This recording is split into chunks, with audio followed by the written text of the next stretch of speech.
Kaj nam omogoča portal e-Vem? Sistem e-Vem nam omogoča, da določene postopke izvedemo elektronsko. Nudi nam obširne informacije o pogojih za poslovanje, preko 30 e-postopkov, 40 integracij z različnimi sistemi javne uprave in možnost neposrednega uvoza podatkov.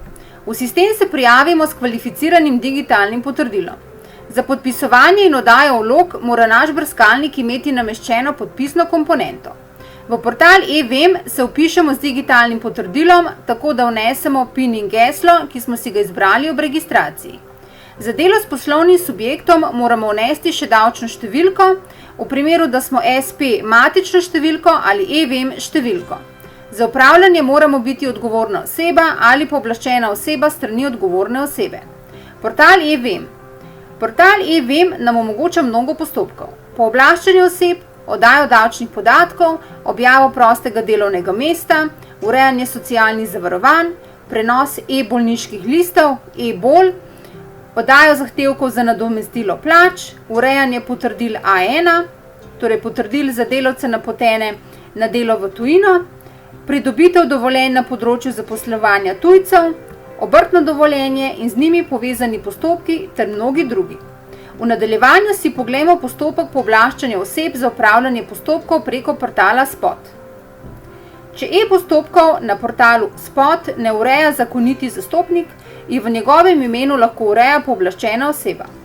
Pooblastilo se lahko podeli za vse ali za posamezen postopek, ki je na voljo na portalu. Pooblastilo lahko zakoniti zastopnik časovno omeji in tudi prekliče. Pooblastilo za delo in urejanje vlog na portalu lahko izvedemo elektronsko ali s pisno vlogo. Zakoniti zastopnik mora imeti kvalificirano digitalno potrdilo, s katerim pooblasti osebo oziroma podjetje, ki bo upravljalo e-postopke za podjetje. Za delo v portalu Spot tudi pooblaščena oseba potrebuje svoje kvalificirano potrdilo. Postopek. V razdelku Delo s poslovnim subjektom izberemo možnost pooblaščanja na e-Vem. Med e-postopki za podelitev pooblastila izberemo pooblaščanje oseb za delo s sistemom e-Vem za gospodarsko družbo in kliknemo na gumb Začni.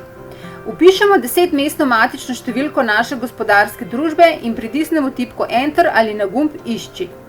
Prikaže se nam seznam obstoječih pooblaščenih oseb, spodaj pa razdelek Dodajte novo pooblastilo. Vpišemo davčno številko osebe, /poslovnega subjekta, ki jo želimo pooblastiti za upravljanje postopkov in pritisnemo na gumb Dodaj osebo oziroma Dodaj poslovni subjekt. Izpiše se nam podatki o pooblaščeni osebi, kjer moramo vnesti še e-pošto za obveščanje pooblaščenca in e-pošto za obveščanje pooblastitelja. Spodaj imamo nabor e-postopkov, za katere lahko pooblastimo osebo. E-postopek izberemo tako, da kliknemo pred napis postopka in obkljukamo s klikom na bel kvadratek. Ukolikor ima naša gospodarska družba še poslovne enote, označimo na desni strani ali velja pooblastilo tudi za poslovne enote. Ko potrdimo e-postopke, ki jih pooblaščena oseba lahko upravlja v našem imenu, spodaj kliknemo na gumb Dodaj pravice za označene postopke.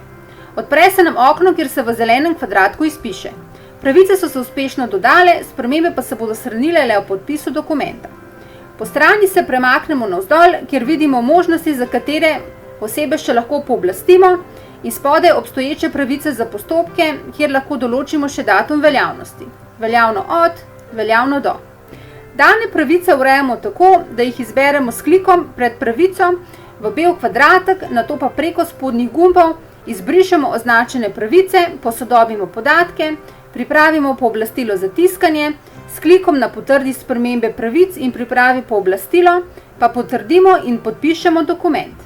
Izpiše se nam pregled vnesenih podatkov, ki s klikom na gumb Elektronsko podpiši, dokument tudi podpišemo z digitalnim potrdilom. Če smo uspešno končali postopek, se nam zgoraj na ekranu izpiše v zelenem kvadratku: pooblaščeni osebi ste uspešno določili pravice. Oseba je bila dodana na seznam pooblaščenih oseb. Preko gumba Uredi lahko nastavitve izbrane pooblaščene osebe kadarkoli uredimo.